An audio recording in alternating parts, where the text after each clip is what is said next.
Estabas cantando. Te juro por Dios que tenía el micrófono cerrado. Ah, No, no, está mamando mucho el teléfono. Mejor no hablo, mejor me quedo callado. venga, arrancamos con... eh, terminamos Michelson. El segundo, el de N Fuentes. Esto después lo vamos a conocer como otra cosa. Así como puede ser un interferómetro de N fuente puntual. Ahora después le explico por qué. Tercero, el de Fabry-Perot. Estos tres están en el Martínez. ¿Está bien? Nosotros les vamos a dar, si bien vamos a hacer algunas, o sea, cuentas parecidas, eh, digamos, el detalle está en el Martínez. Nosotros vamos a ir a la cuestión básica, a la cuestión fundamental que es la calidad, digamos, la calidad de los aparatos. Y la calidad de los aparatos se mide en algo que se llama resolución espectral. Y básicamente la resolución espectral es la que está determinada por esta ecuación. Si yo tengo un error en la medición del K, ¿sí? La resolución espectral va a estar dado con este delta X, de manera que esta cantidad va a ser mayor o igual a 2pi. ¿Está bien? A esto creo que se le llama resolución espectral, digamos. ¿Está bien? Porque mientras más grande va a tener más resolución, ¿no? O sea, delta X mayor, resolución mayor.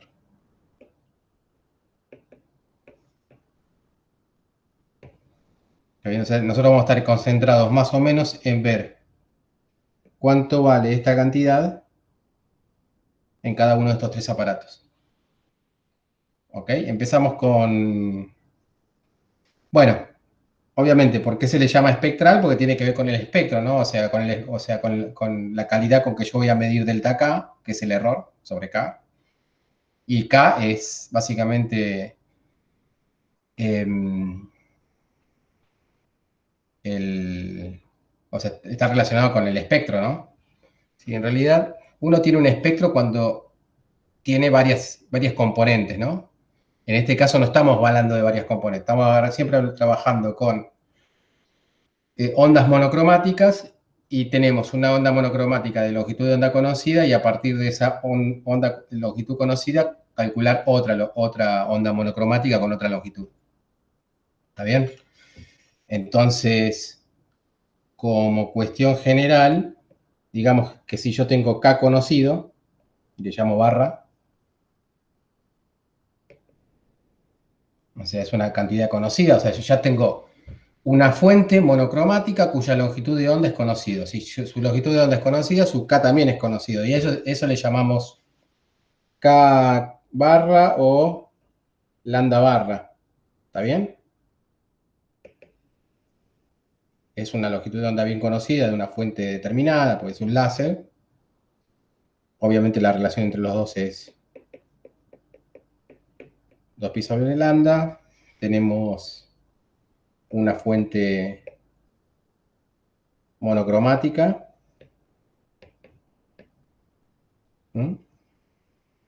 Con lambda conocido. Y queremos medir el lambda, el K o lambda de otra fuente, también vamos a considerar monocromática. En la clase que viene vamos a dejar de trabajar con fuentes monocromáticas. Ahora es lo más fácil.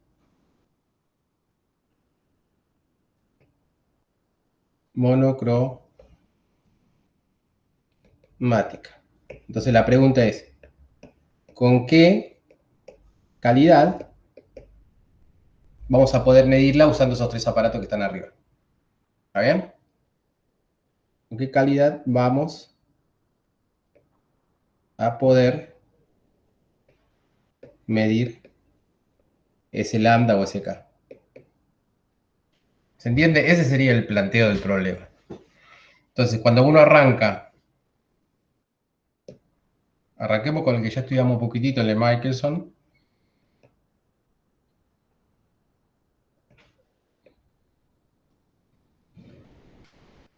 Habíamos visto que habíamos hecho el análisis y vimos que la longitud, o sea, la diferencia de camino,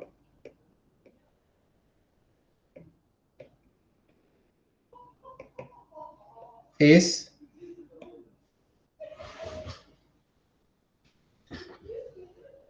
es 2 L2 menos L1, ¿no? Era así. Esa era la diferencia de camino. Hasta ahí estamos bien. Uno ponía el interferómetro de Michelson, esa era la diferencia de camino. Y uno supone que el espejo 2, no sé, lo estoy escribiendo todo para que vayamos más lento y podamos, ¿no? Yo también pueda pensarlo bien. El espejo 2 es móvil y tiene un desplazamiento que va desde 0 hasta un desplazamiento máximo, que es L, ponele. ¿No? Un desplazamiento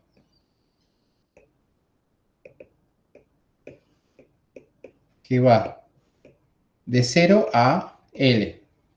¿Ok? Entonces tenemos esa libertad. Entonces, la cuestión es la siguiente. Bien, primero recordando de la clase pasada. En la clase pasada vimos que la diferencia de camino óptico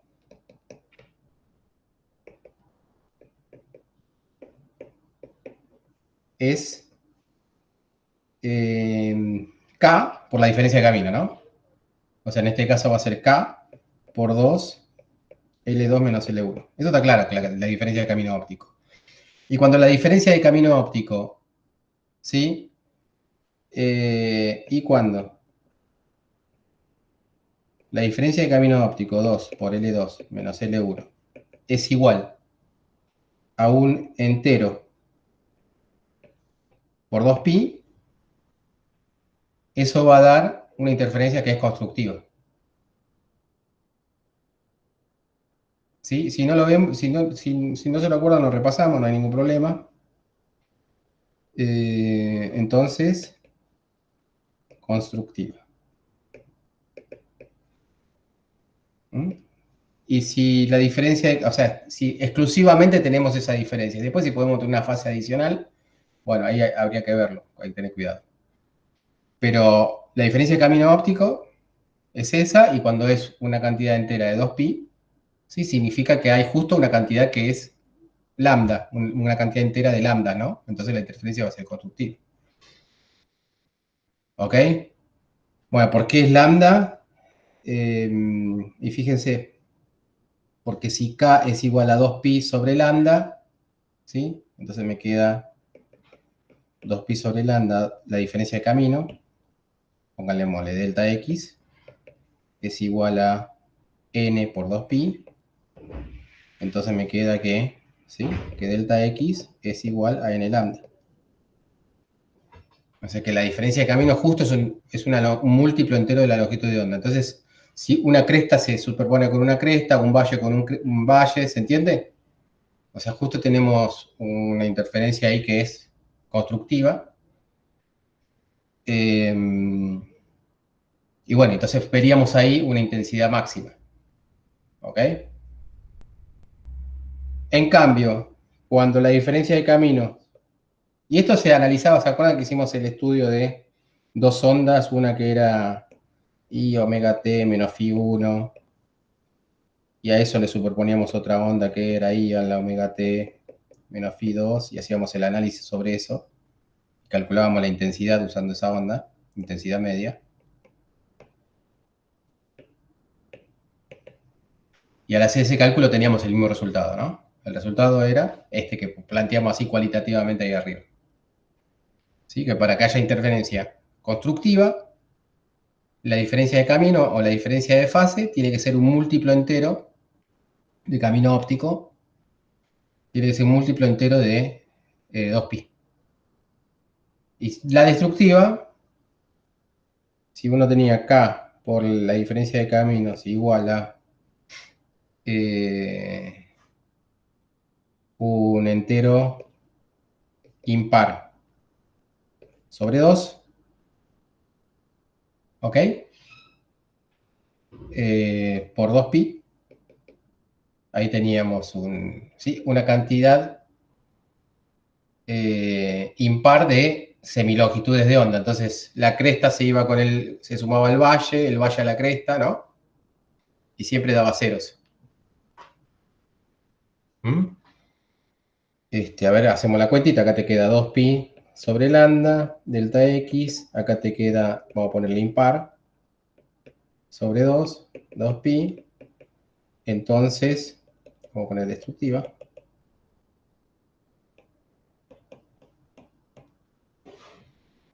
entonces queda que delta x es igual a lambda sobre 2 impar, ¿no? O sea, te queda justo una cantidad impar de semilongitud de onda. ¿Mm? O sea, uno no se lo cree, pone impar igual a 1, te queda, ¿no? Con el lambda 2 está claro que se superpone una cresta con un valle, o al revés. Pones lambda igual a 3 medio, impar igual a 3 y te queda lo mismo, ¿no? ¿Se ve eso? Sí, ¿Mm? sí. Bien, entonces, volviendo al problema, al interferómetro de Michelson, uno lo que hace es esta situación, o sea, plantea una situación inicial en donde el espejo 2 tiene desplazamiento 0, ¿sí? Y supone que hay un máximo, ¿está bien? Y entonces va corriendo el espejo hasta el próximo máximo. Si a ese primer máximo lo numeramos como 0, entonces la diferencia, o sea, a ver, lo voy a poner así. La diferencia, si yo tengo la situación final, que sería K por 2L menos L1, menos la situación inicial, es K por 2L, ¿sí? Va a ser igual, ¿sí? L1. Acá quedaría más L1, porque, a ver, K2, 0, menos L1, ¿no? Entonces, por N, yo qué sé, si yo hago esa resta, lo que me va a dar, ¿sí? Es un número entero, M, por 2pi, ¿sí? Y donde M es la cantidad de veces, ¿sí? Que pasamos por un máximo. O sea, este sería, ¿sí? A medida que desplazamos, ¿no? O sea, a medida que vamos desplazando el espejo, el ms es la cantidad de veces que pasamos por un máximo.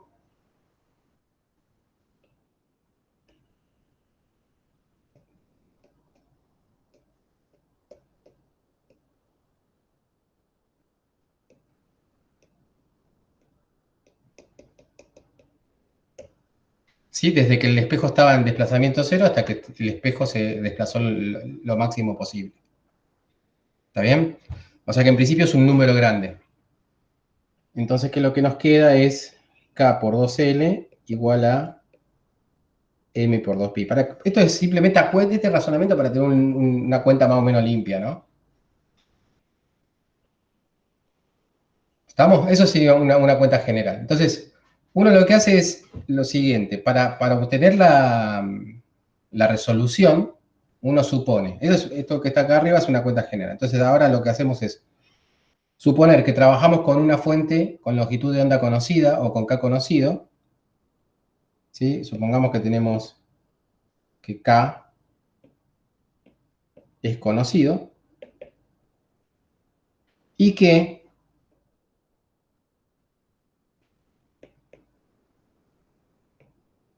K barra por 2L es igual a M por 2pi. Entonces necesariamente ese M también es conocido. ¿Está bien? O sea, si el K es conocido, la longitud es conocida, 2pi es conocido, el M también es conocido. Es un número que es un dato de problema. Entonces el M es conocido. ¿Está? Estamos diciendo que justo con ese M, que podría ser al otro día mismo que podría ser 1.000.000 o algo así por el estilo.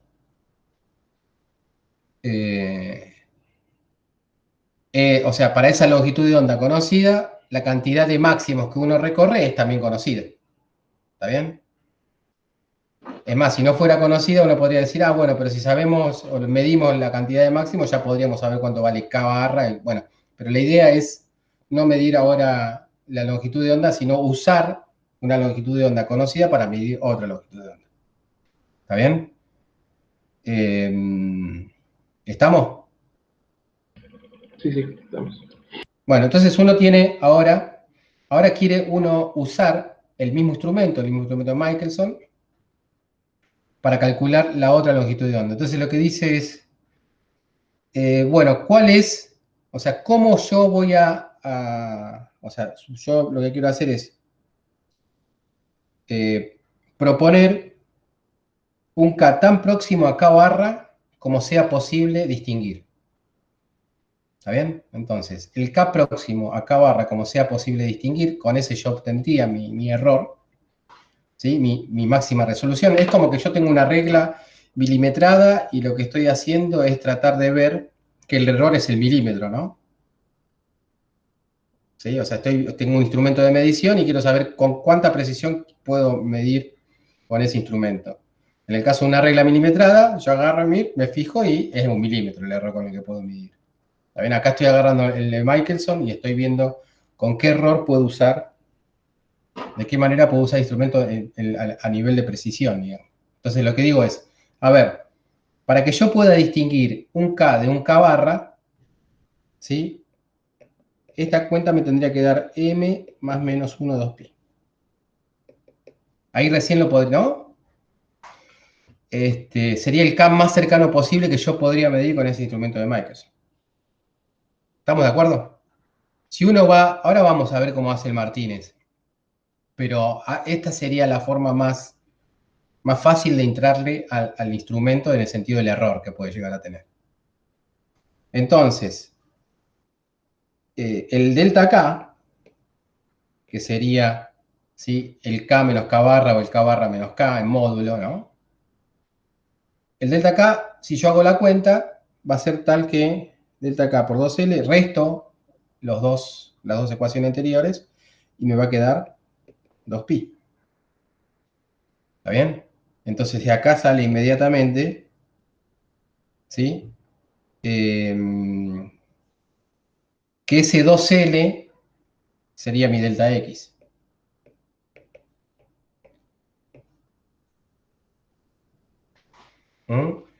Si uno va al Martínez y uno ve la cuenta que hace Martínez, que la podemos repetir acá, el delta X que obtiene Martínez es L. ¿Está bien?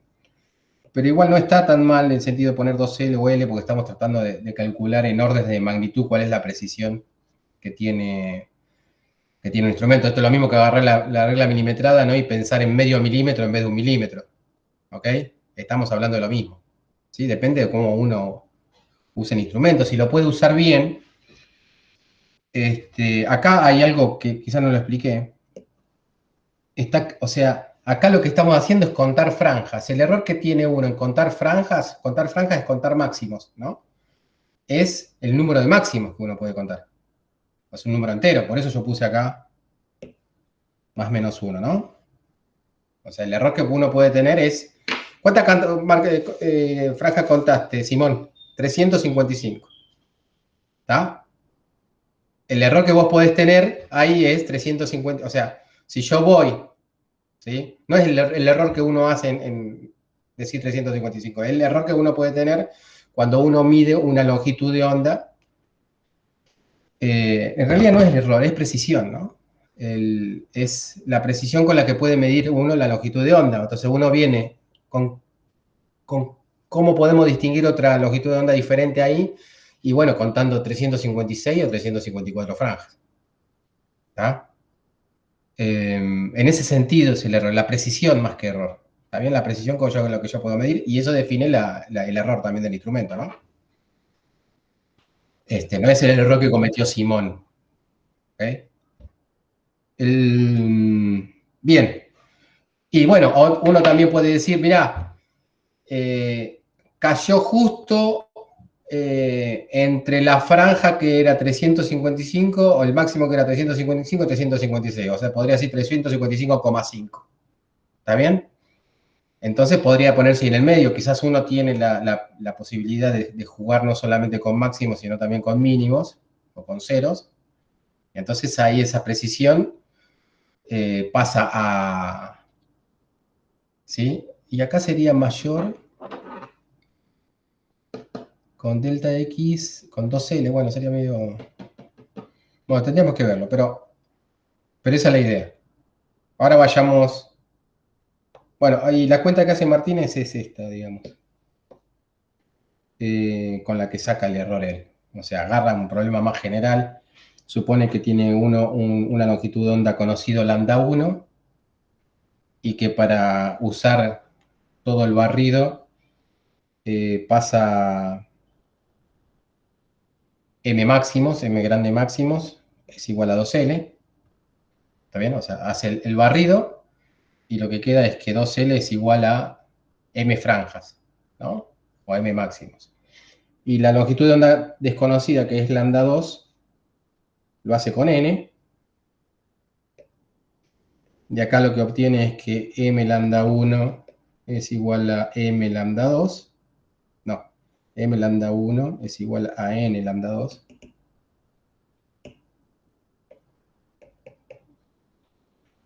El lambda 2, entonces lo puedo poner como funciones de esas variables, que serían m sobre n lambda, no, perdón, sí, el lambda 1.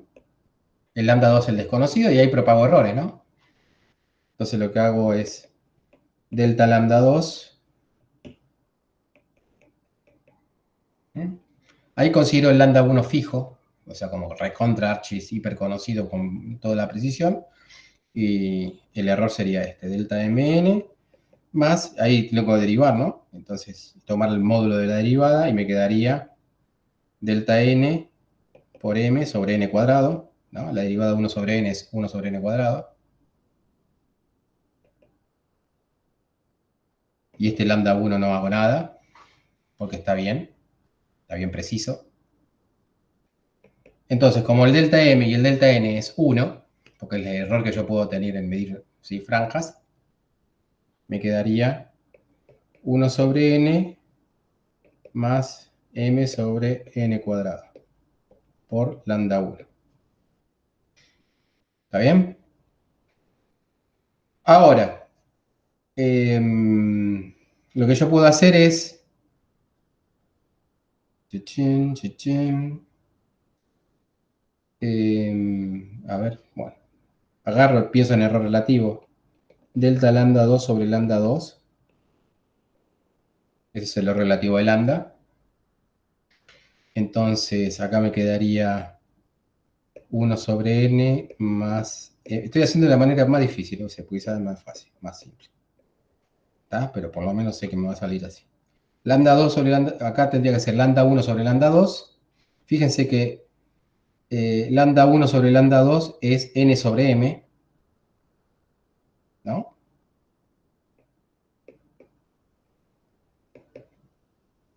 Eso va a ser igual a 1 sobre m más 1 sobre n. ¿Estamos de acuerdo ahí?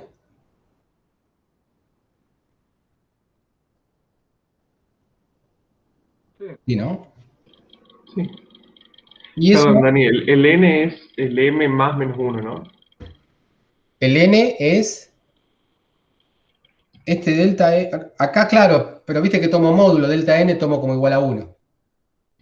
¿Sí? Es el error que yo tengo en medir la cantidad de franjas para lambda 2. Es 1. En realidad es 1 menos 1, ¿está bien? Pero en módulo es 1. Ahí te acordás que cuando uno propaga errores, tiene que trabajar con las derivadas y positivas, ¿no? Sí. Entonces, multiplico y divido por 2L.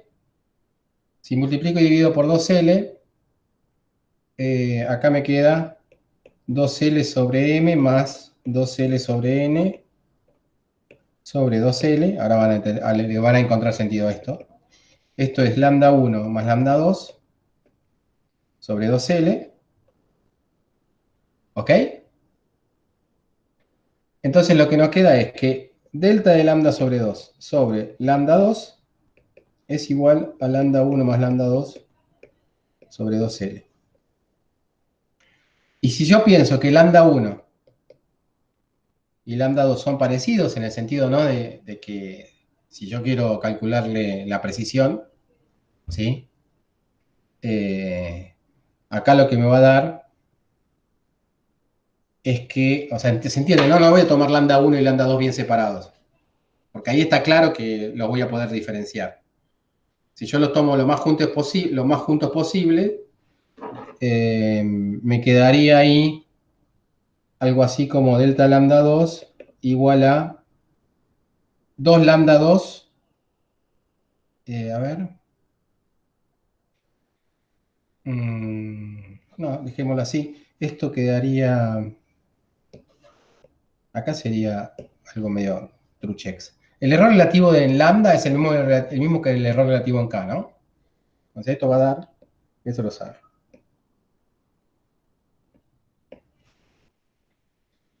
¿Está? ¿Sí? ¿No? ¿Lo tienen claro eso? Sí, sí. Bien, entonces, y de este lado, yo lo que voy a tener es 2 lambda 2 sobre 2L, porque el lambda 2 y el lambda 1 son parecidos, ¿sí? La suma es la misma, digamos. Ahí habría que hacer otro análisis, quizás un poquitito más fino, pero si estoy eligiéndolos prácticamente iguales, uno puede cancelar este 2. Entonces me queda que delta K es igual al K por lambda 2 sobre L. Y esto me queda, K es 2pi, estoy pensando en el K2, ¿no? Sobre lambda 2 por lambda 2 sobre L, y eso me queda 2pi sobre L. O sea que el delta K, el error con el que yo voy a calcular delta K es, ¿sí?, inversamente proporcional a L. Acá me queda que el delta X es igual a L, ¿no? Pues pasa del L para el otro lado, me queda L por delta K igual a 2pi, que era el delta X que estaba buscando. O sea que esta sería la calidad. ¿Mm? Más o menos el mismo resultado. Pero tiene que ver con eso, ¿no? Con el proceso de medición. O sea, vos agarrás un instrumento, es cuánto jugo le podés sacar al instrumento. ¿Sí? El máximo jugo que le podés, desplazando el espejo lo máximo posible, ¿sí?, y midiendo los casos extremos con ese espejo. ¿Sí? El caso extremo es el más cercano posible al conocido, ¿no?, al dato que tenés, a la longitud de onda conocida. Así que uno ve un interferómetro de Michelson, la longitud con la que se desplaza el espejo, la calidad del interferómetro. ¿Ok? Ahora vayamos al otro. El otro va a ser el de N fuentes. Cuando digo N fuentes, ustedes lo van a conocer después de otra manera, pero vamos a ver cómo es que esto se realiza, pero por ahora uno lo que tiene que pensar es que tiene N fuentes puntuales. Este sería el de Young, ¿sí? Pero un poco más complicado. O sea, uno tiene N fuentes puntuales monocromáticas con una longitud conocida, ¿sí? Y le gustaría, en función de lo que ve acá en la pantalla,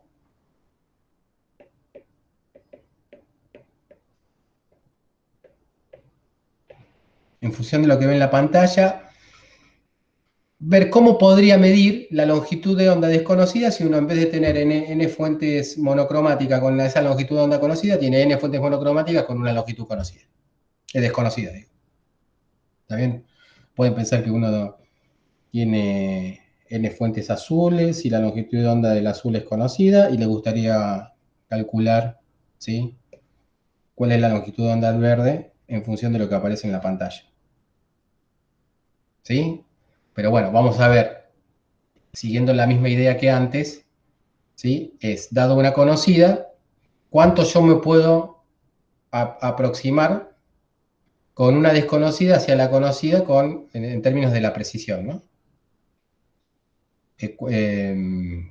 ¿Sí? ¿Cuál sería la longitud de onda diferente que yo podría distinguir, ¿sí?, de la longitud de onda conocida? ¿Se entiende? Estoy medio engorroso explicando. Bien, entonces hacemos el mismo análisis.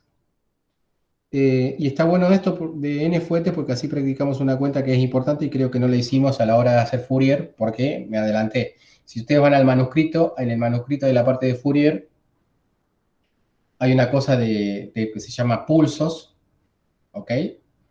Que se le entra no tan directamente como yo le entré en el teórico ese, sino hay un análisis un poco más conceptual. Y ese análisis se basa en una suma que vamos a hacer ahora. Si bien acá el contexto es diferente, matemáticamente es el mismo. Entonces, lo que vamos a hacer es, con los argumentos que dimos en la clase pasada, vamos a suponer que tomo el centro de esas n fuentes puntuales, tiro un ángulo en la pantalla, θ, y vamos a suponer que en este punto los que interfieren son todos los rayos que salen de esas n fuentes puntuales con un ángulo θ. O sea, ahí me salió paralelo, o sea que lo voy a aprovechar.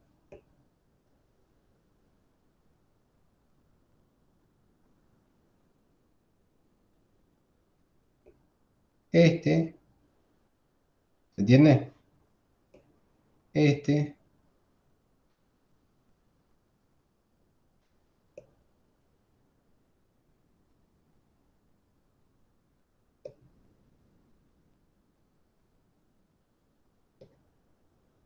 O sea, esos n rayos, esto va desde 1 hasta n, esos n rayos interfieren en ese punto,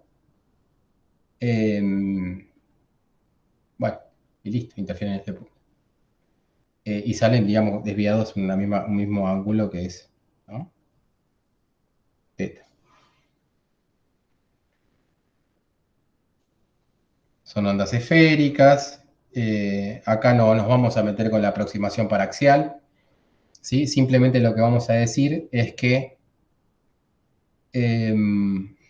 la función de onda acá en este lugar de la pantalla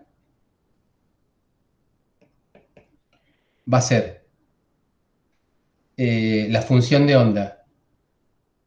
A ver, vamos a suponer que la función de onda con la que sale del punto 1, ¿sí? Podemos elegir, vamos a suponer, si esto sale con e a la i omega t más menos, ¿no?, porque estamos usando esa convención. Si esto sale con e a la i omega t menos phi, la que está abajo, esto va a ser e a la i omega t menos phi, ¿está bien? Acá este phi representa un K por R, ¿no?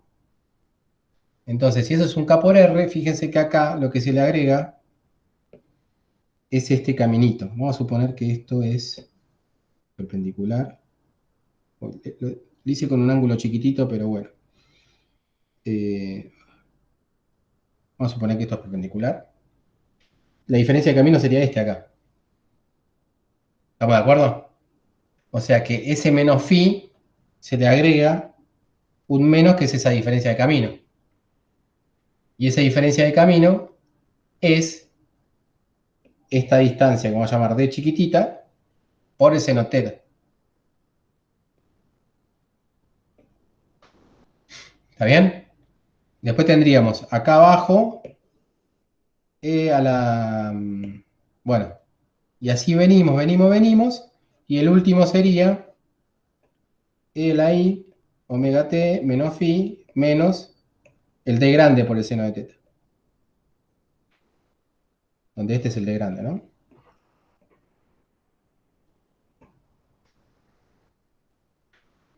Entonces, la función de onda en ese punto de la pantalla va a ser la suma de todas esas, ¿sí? De todas esas ondas.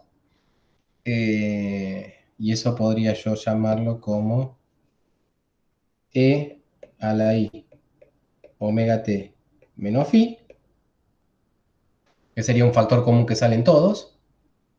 ¿Está bien? Y lo que voy agregando para cada uno. Acá lo que voy agregando es 1 más e a la menos i d por seno de teta más, y ahí queda e a la menos i de grande seno de teta.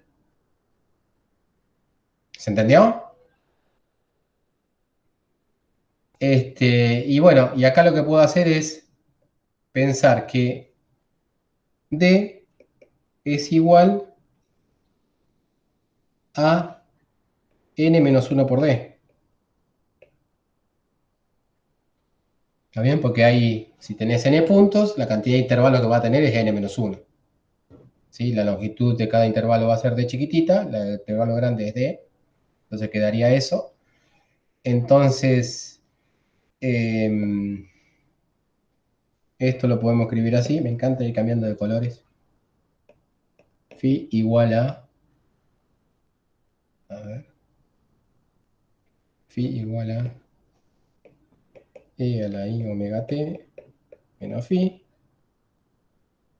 Y acá, fíjense entonces, esto arranca con, podríamos pensarlo así, con e a la menos i de seno de teta por 0, más e a la menos i de por seno de teta por 1, más así hasta llegar a e a la menos i de seno de teta a la n menos 1. ¿Estamos de acuerdo con eso? Es una serie, ¿está bien? Truncada, pero es una serie. Después vamos a ver cuando hagamos difracción, que lo que vamos a hacer es a ese n vamos a dispararlo a infinito. Pero por ahora es un número finito. Bueno, o sea, en realidad, para n tendiendo infinito y dejando una distancia d chiquitita normal, eso es lo que va a ser una red de difracción. ¿Está bien? Pues sería tan grande como uno quiere. ¿Mm? Bien, entonces, para que quede, la suma más linda, lo que voy a hacer es, sí, no quede negativa ahí, lo que voy a sacar es esto de factor común, y voy a ponerlo así, i omega t menos phi e a la menos i de seno de teta. Entonces, la suma que va a quedar va a ser al revés. Entonces va a ser e a la i de seno de teta, o... Bueno, me cambio el signo. A ver si se ve esto. Va a quedar lo mismo, pero...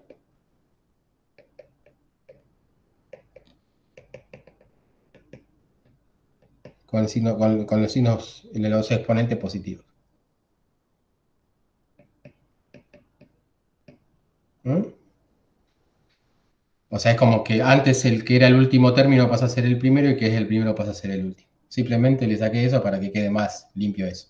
Y esto es una cuenta que es del tipo 1 más x al cuadrado más x a la n menos 1. ¿Ok? Eso que está entre corchetes. Esto es e a la menos i de seno de teta. Voy copiando todo lento, así le doy tiempo a procesar. ¿Mm? Y lo lindo de esa cuenta, esa serie, es un resultado bien general, es que 1 más x más x a la n, a ver cómo era, uno, si uno hace esta cuenta,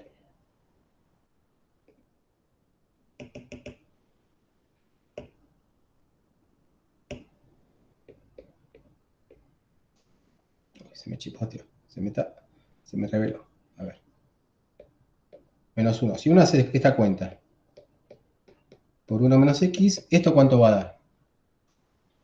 Esto va a dar, Uno. ¿ya la saben esa? Esto va a dar 1 menos x a la n. ¿Mm? ¿Por qué? Porque uno cuando hace la cuenta con 1 da lo mismo que aparece en el primer paréntesis, y cuando hacen la cuenta con menos x, aparece menos x al cuadrado, ¿no? Menos x a la n, y los únicos que sobreviven, se restan todos los intermedios, los únicos que sobreviven son los de los extremos, ¿no? ¿Sí? Lo vemos chiquitito. Sí.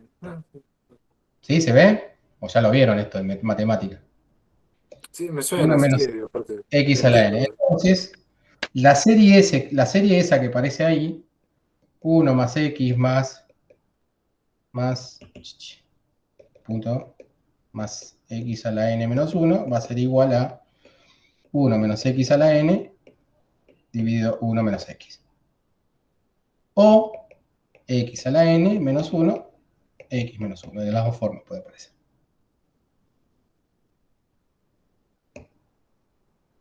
Uso esto.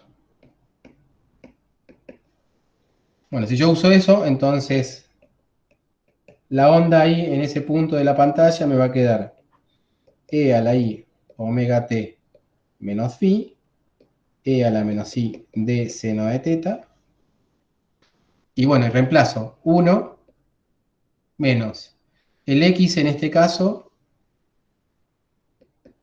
va a ser igual e a la i de seno de teta, ¿no? ¿Mm? Entonces me quedaría e a la i de seno de teta por n sobre 1 menos e a la i de seno de teta. ¿Mm? Entonces, voy a cambiar de color para no aburrirme. Esto va a ser e a la i omega t menos phi, e a la menos i de seno de teta. Acá hago otro truquito. El truquito es sacar de factor común ahí para que... Podría seguir con el 1 menos, pero bueno, lo que se hace siempre es, y va a salir igual, pero no importa, lo que se hace siempre es sacar del numerador y denominador, saco este factor. E a la i de seno de teta n sobre 2, y del denominador saco este factor. E a la i de seno de teta sobre 2. Entonces, lo que me sobra es e a la menos i de seno de teta por n sobre 2, lo ponemos abajo,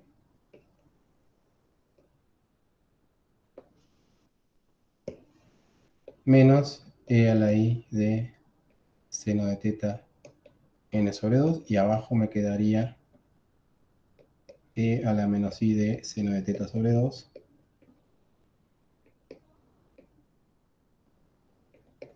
¿Se entendió lo que hice?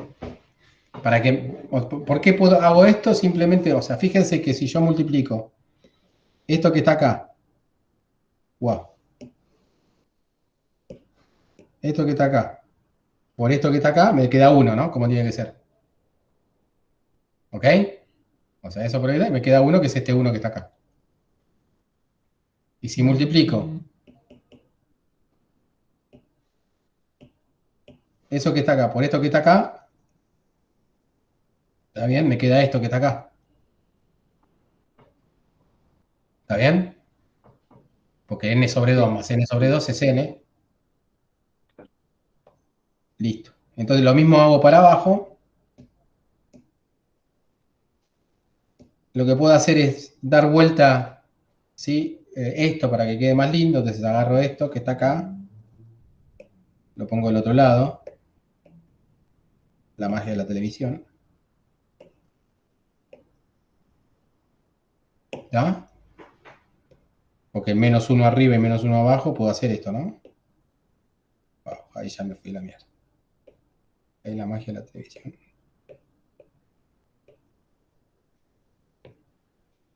Ah,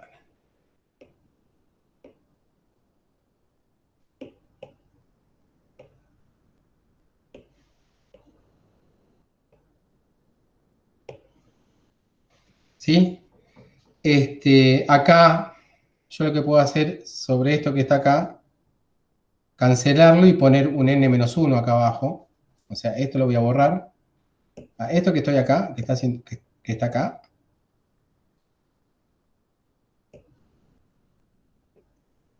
lo retiro.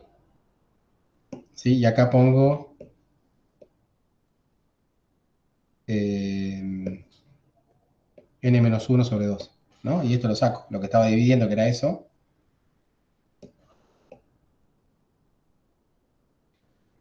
¿Sí?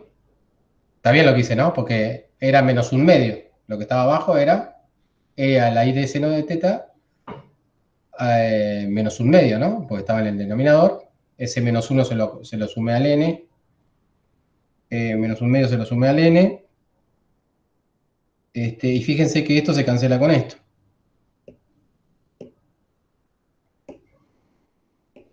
Que es lo mismo, ¿no? Porque n-1 sobre 2 por d chiquitita era d. ¿Ok? Entonces uno está en el numerador, otro está en el denominador. Lo cancelo. Se va esto. Menos mal, esto el año pasado no me salió. Ahora sí, este año sí me salió. ¿No? Uno va mejorando. Y me quedaría eso. ¿Capillo? Y esto que está acá es e a la i omega t menos phi. Lo de arriba es un seno, 2i seno del argumento. Lo de abajo también es un seno, 2i veces el seno. Entonces el 2i se va a cancelar con los 2i el de arriba y el de abajo y me queda seno de d por seno de teta por n sobre 2. Ah, me comí un K en todos lados, che.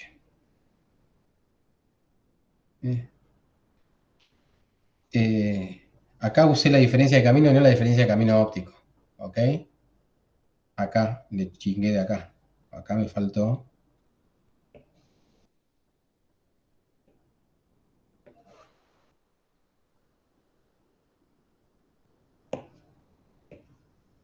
¿Mm? Está bien, ¿no? Eso se entiende que estaba mal. Me faltó eso. Lo voy a agregar en todos lados. Acá le voy a poner K. K. ¿Mm? K. K. K. K. ¿Se entiende que me faltó? Yo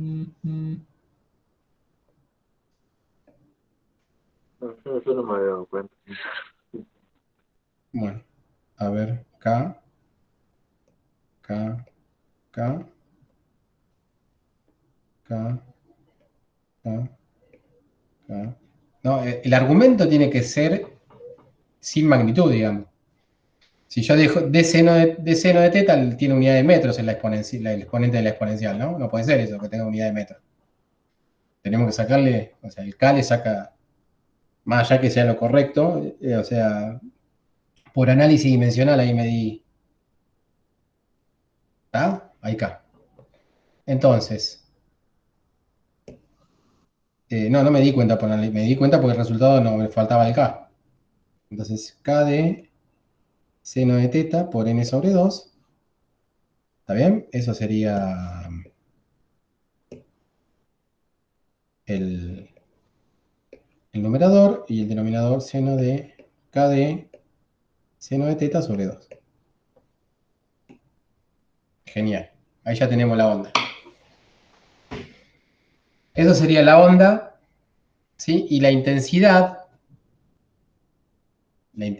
o sea, fíjese lo bueno de todo esto, que también esto sea real, ¿sí? Si eso es real, y yo para calcular la intensidad, ¿se acuerdan que era el promedio temporal, la intensidad media? El promedio temporal de la parte real de phi. Esto es proporcional, en realidad la intensidad es proporcional. En electro van a ver cuál es esa constante de proporcionalidad, que tiene que ver con la permitividad y con la permeabilidad del medio. ¿Está bien? Pero ahora nosotros nos contentamos diciendo que la intensidad es proporcional a la función de onda al cuadrado. ¿Ok? Estamos suponiendo que la polarización de las dos ondas son siempre en el mismo sentido, se pueden sumar, ¿no? No estamos metiéndonos con ese tema. Entonces, cuando yo hago esta cuenta, ¿se acuerdan que esto era? Sí, acá tendríamos el omega t se va, o sea, a este phi yo lo puedo pensar como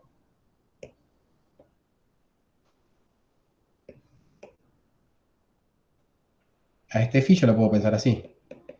E a la i omega t por una amplitud.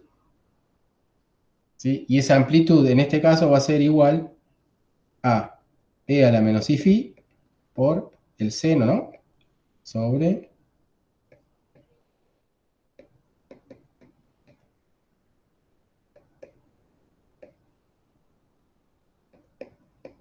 o sea, uno puede pensar la amplitud así.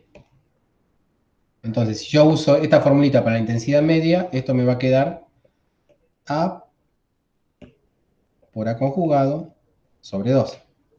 Era así.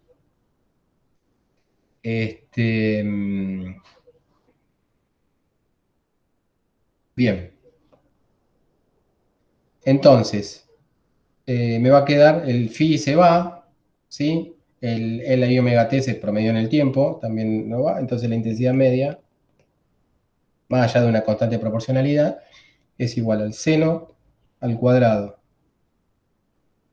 de k de seno de t por n sobre 2 sobre seno cuadrado de k de seno de teta sobre 2. Bien. Ahora veamos. Si uno tiene la pantalla, le voy a explicar cómo es. eh, Ahora vamos a obtenerlo de alguna manera, pero más importante es que quede la idea de qué es esto que estamos graficando.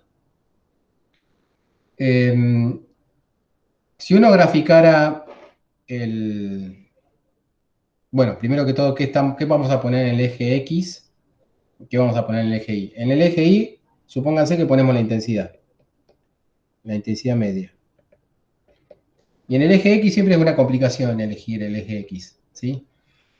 Para hacerlo sencillo, vamos a poner en el eje X el phi. ¿Y qué es el phi? Vamos a suponer que esto lo podemos poner así, seno al cuadrado de phi por n sobre seno al cuadrado de phi. O sea, el phi sería k por d seno de teta sobre 2. Entonces, ahora vamos a ver esto, le estoy espoleando el resultado. Vamos a tener, vamos a conseguir un caso, n igual, para que quede claro, n igual a 5. Espero no equivocar. Para n igual a 5 vamos a tener máximos principales.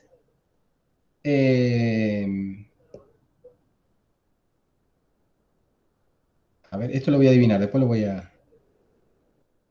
En 0, en phi igual a 0. ¿Mm?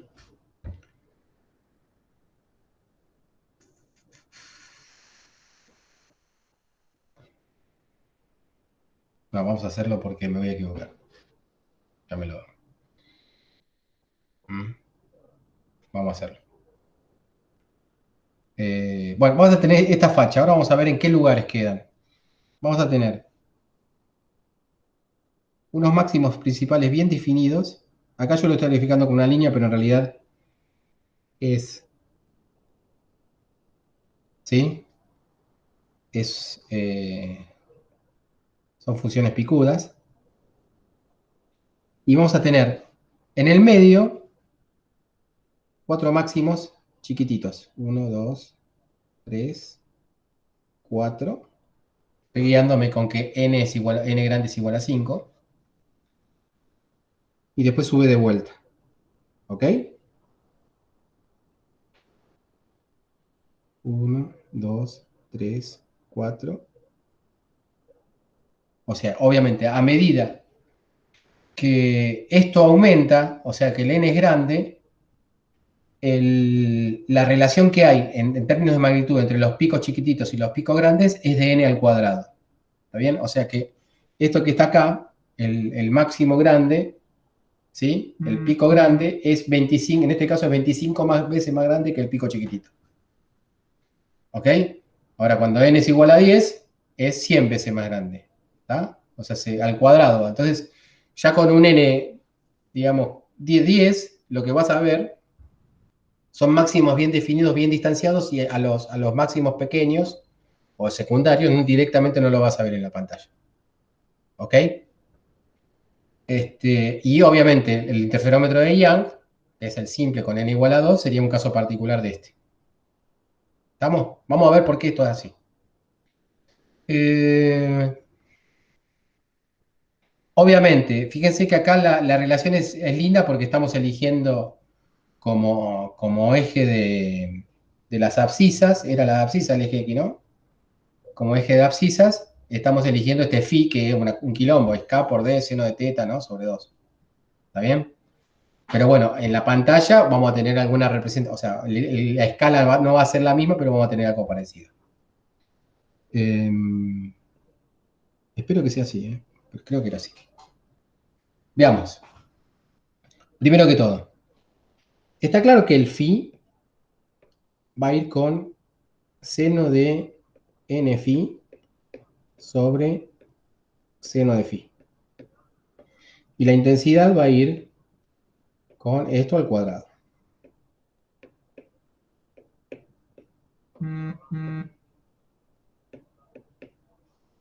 ¿Está bien? Veamos qué pasa. Lo podemos ver con los dos, no hay ningún problema porque uno es el cuadrado del otro.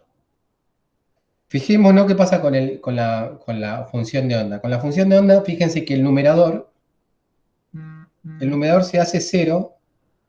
El tema es dónde se hace cero el numerador y el denominador. El denominador se hace cero. A ver, espera. Voy a ponerlo así. 0 en phi igual a 0, pi, ¿ok? 0 se hace pi, 2 pi, ¿sí? N pi. Y el numerador se hace 0 en 0. Fíjese que va con un n, ¿no? O sea, se va a hacer 0 en pi sobre n. ¿Se entiende lo que digo? 2 pi sobre n. Y así. O sea, un m pi sobre n. ¿Está? Entonces, fíjate que para el caso en que phi sea igual a 0, te va a quedar una indeterminación 0 sobre 0, ¿no? Acá te queda 0 sobre 0. En este caso te queda, ¿sí? 0 sobre 0. Se hace 0 o no en esas dos. El otro caso en que te queda 0 sobre 0 es cuando este vale pi y este que está acá vale, ¿sí? Este m se hace n. Entonces en este caso se va a hacer 0 sobre 0 también. Pero en los casos intermedios, ¿sí? El, el denominador no se hace 0 y el numerador sí se hace 0. Entonces, en esos casos en donde el numerador y denominador se hace 0, lo que vamos a tener son los picos máximos. ¿Está bien? O sea, esto va a ser 0 sobre 0. Esa indeterminación, si uno la resuelve por L'Hopital, lo que va a dar es un máximo. ¿Está bien? Uno calcula las derivadas, lo que sea. Bien. Y esto que están los otros casos, lo que serían son eh, los ceros.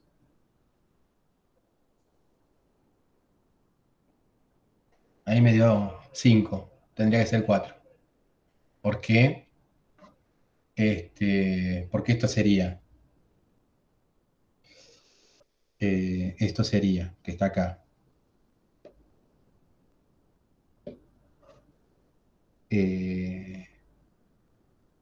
Pi sobre 5. Ahora lo voy a poner más chiquitito.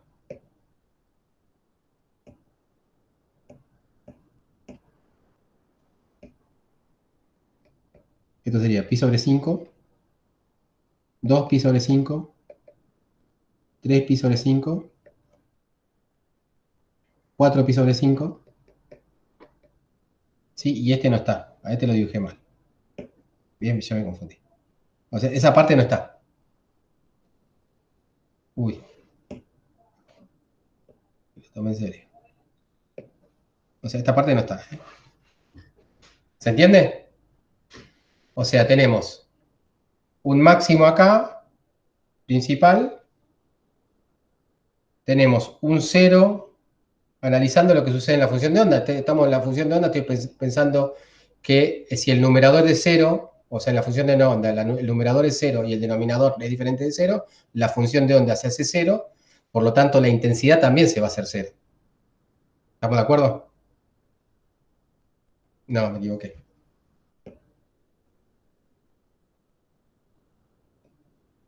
Vamos de vuelta.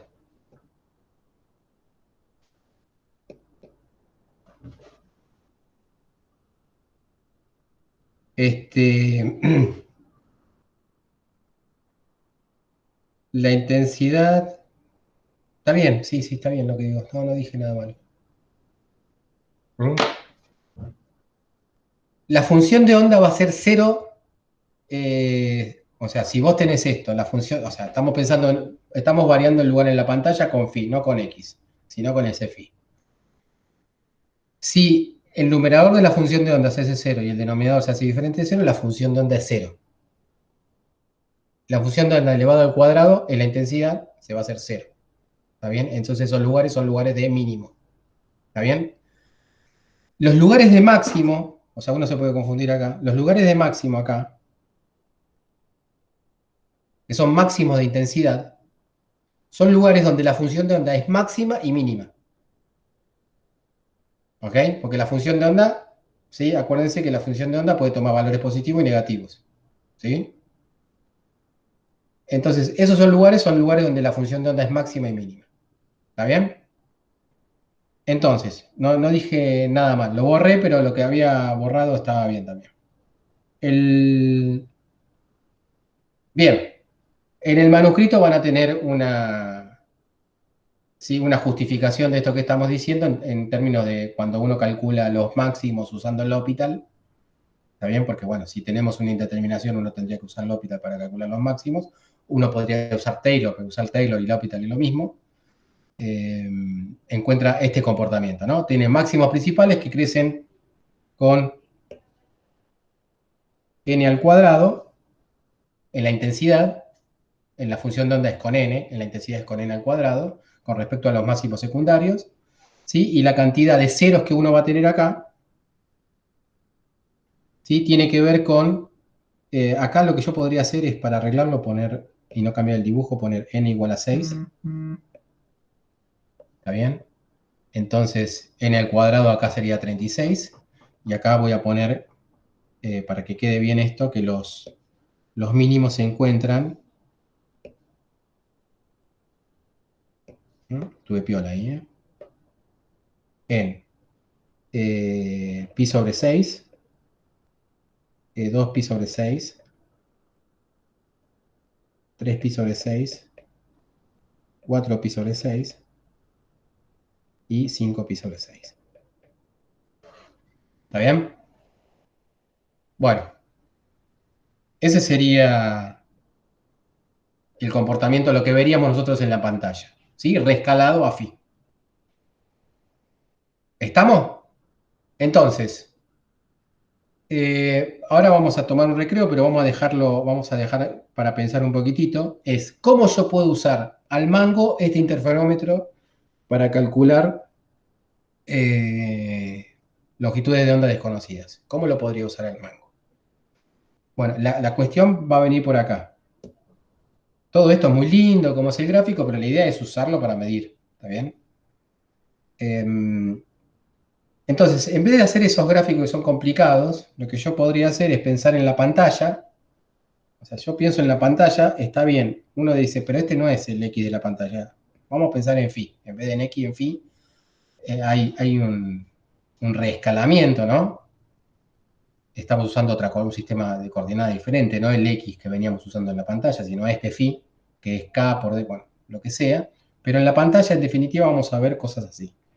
O sea, uso un láser para generar esas n fuentes puntuales, uso un láser de longitud de onda conocida, ¿sí? Y con ese láser me genero de alguna manera esas n fuentes puntuales, ¿sí? Y lo que voy a ver en la pantalla es lo que tendría que ver idealmente son picos. ¿Ok? Picos así, a nivel de intensidad. Y supónganse que este es el cero de la pantalla. Y vamos a poner otros picos acá para hacerlo más interesante. Y los picos, estos serían los máximos principales. En la realidad, lo que voy a ver es que por una cuestión que vamos a ver después de difracción, que tiene que ver con la difracción, y también por pérdida de intensidad de las ondas luminosas a medida que uno se va alejando, es que los picos con los máximos principales más alejados, ¿sí? Empiezan a dejar de verse. ¿Ok? Entonces, esto no va a ser la realidad va a ser algo así. Eh,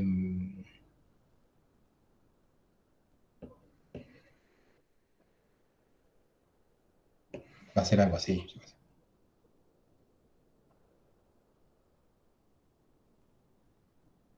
Y listo, y ya después no se ve más nada. ¿Está bien? Entonces, este sería el último máximo principal visible. ¿Está bien? Por cuestiones que tienen que ver, ya uno lo podría entender en términos de que las ondas, las n fuentes puntuales, acuérdense que lo que generan son ondas esféricas. Y las ondas esféricas van con 1 sobre r, ¿de acuerdo?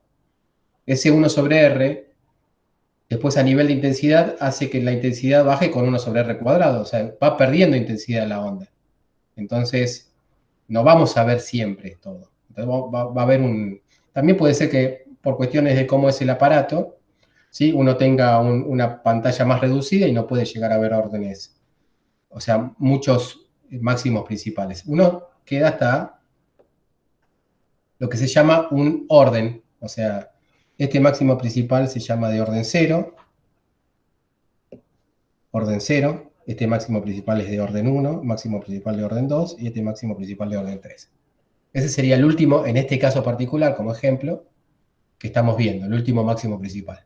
No podemos ver más allá de ese máximo principal. ¿Está bien? Entonces, listo. Entonces uno dice, bueno, yo tengo una longitud de onda conocida, el máximo principal me llega hasta el 3, el último orden es el número 3. Es al mango donde yo puedo usar ese interferómetro. ¿Sí? Esto es equivalente a lo que era el espejo de Michelson, es tirar al mango el espejo, digamos, hasta la longitud L, ¿no?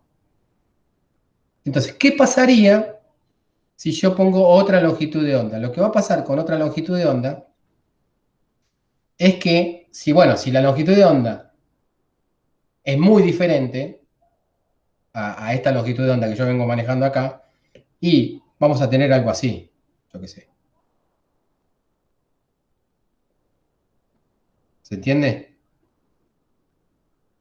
Es muy diferente esa longitud de onda, eso está claro, digamos. Se va a correr mucho con respecto a los máximos principales que ya tenemos ahí. Ahora, si la otra longitud de onda es muy parecida a la longitud de onda conocida, lo que vamos a tener es algo así. No la vamos a poder distinguir. ¿Estamos de acuerdo? Porque es la misma longitud de onda prácticamente.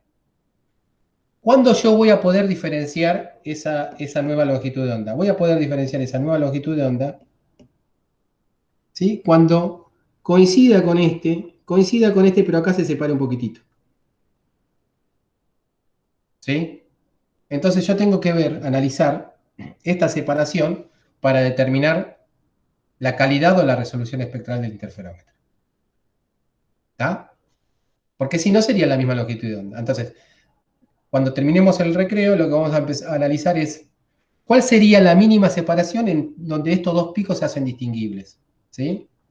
Esto sería, a ver, a nivel de Martínez, para que después cuando lo lean, porque lo van a leer,